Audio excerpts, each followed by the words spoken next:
টঙ্গীতে ঘটনা ঘটেছে জানেন, সময় সবার জন্য সংক্ষেপ করতেছি।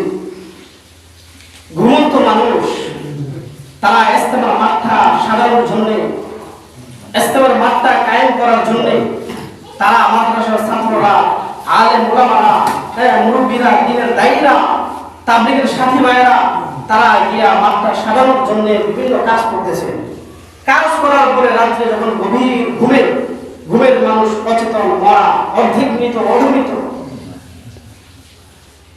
তা সারা দিন কাজ করে, অর্ধরাত কাজ করে যখন ঘুমাইলেন, রাত্রে 2টা মাথা করে 3টা বাজে, ওই সন্ত্রাসী দল, এতাতি নামক সন্ত্রাসী দল আলেম ওলামাদের উপর তারা আক্রমণ করে বসেছে। অনেক আলেমরা বলেছে আলেমদের রক্ত হলো বিশ্বরূপ, যে তাদের রক্ত বের করবে তারা বিষ খাইলে যেমন মৃত্যুবরণ করবে, কষ্ট হবে, তাদের মৃত্যুটা এরকম ভাবে হবে। যারা আলেমদের উপর শত্রুতা করবে, আলেমদেরকে হত্যা করবে। আলেম হলো এমন এক জাতি, এমন এক মানুষ, এমন এক রাহবার, যারা হলো জাতির মুকুট। আল্লাহ রাসূল হাদিসে বলেন যে আলেম যারা তারা বিনা হিসেবে জান্নাতে যাবে। সুবহানাল্লাহ। যারা আলেম, রাসূল সাল্লাল্লাহু আলাইহি ওয়াসাল্লাম সহিহ হাদিস এটা। তবে বলতে পারেন হুজুর আলেমের সুটকা এই করে, তারা আলেম হতে পারে না, হয়তো বা নামে আলেম, কিন্তু আল্লাহর খাতায় তারা আলেম নয়। কিন্তু যারা খাঁটি আলেম, আল্লাহ রাসূল বলতেছেন তারা বিনা হিসেবে জান্নাতে চলে যাবে। সুবহানাল্লাহ। কিন্তু তাদেরকে যারা বিভিন্ন ভালো কাজ করে, তাদেরকে দ্বীনের কাজে সহযোগিতা করে, ধরেন যাইতেছে বা আসতে হুজুর কিন্তু বন্দানার ঘোড়ায় পানি দিতে হুজুর উঁচু করেন, এটা খেদমত করেছে। যখন হুজুর জান্নাতে যাবে, মাওলানা সব জান্নাতে ঢুকবে, বলবে হুজুর আমি তো আপনাকে দুনিয়াতে থাকা অবস্থায় এই খেদমতটা করেছিলাম, হুজুর আমাকে জান্নাতে নিয়ে যান। ওই আলেম আমার কাছে দরখাস্ত করবে, আল্লাহ এই ব্যক্তি আমার খেদমত করেছিল, আল্লাহ তাকে আমাকে জান্নাতে, আমি তাকে সাথে নিয়ে যেতে চাই, আল্লাহ নিয়ে যান। আল্লাহ বলে তুমি যেহেতু বলতেছো যাও, নিয়ে জান্নাতে চলে যাও। সুবহানাল্লাহ। এরকম ভাবে আলেম ওলামা যারা এই আলেমদের উপর হাত তুলেছে, তারা কোনো তাবলীগের গ্রুপ হইতে পারে না, তারা সন্ত্রাসী গ্রুপ। এক কথায় তারা সন্ত্রাসী গ্রুপ। আল্লাহ রাসূল সাল্লাল্লাহু আলাইহি ওয়াসাল্লাম যখন জিহাদ করতেন, রাসূল সাল্লাল্লাহু আলাইহি ওয়াসাল্লাম জিহাদের সময় রাতে কোন সময় কাফের বিন্দুর উপর আক্রমণ করে নাই, করছে না, তাবু ফলাইছে, ওই কাফেরদের বস্তির সামনে তাবু ফলাইছে, ফলায় রাতে এখানে অবস্থান করছে, করার পরে সকালে আক্রমণ করছে, সকালে যুদ্ধ করছে, রাত্রে চোখের পানি ফেলেছে, আর দিনে তারা তাজা রক্ত, বুকের তাজা রক্ত জমিনে ফেলে দিয়েছে।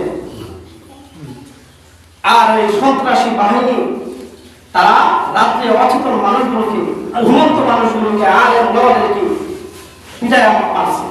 4 জনকে শহীদ করেছে আমাদের কিশোরগঞ্জের কটিয়াদীর আমিনুল ইসলাম বাচ্চু ভাই।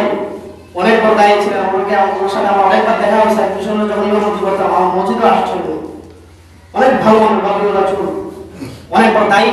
ওনাকে টার্গেট করা হয়েছে,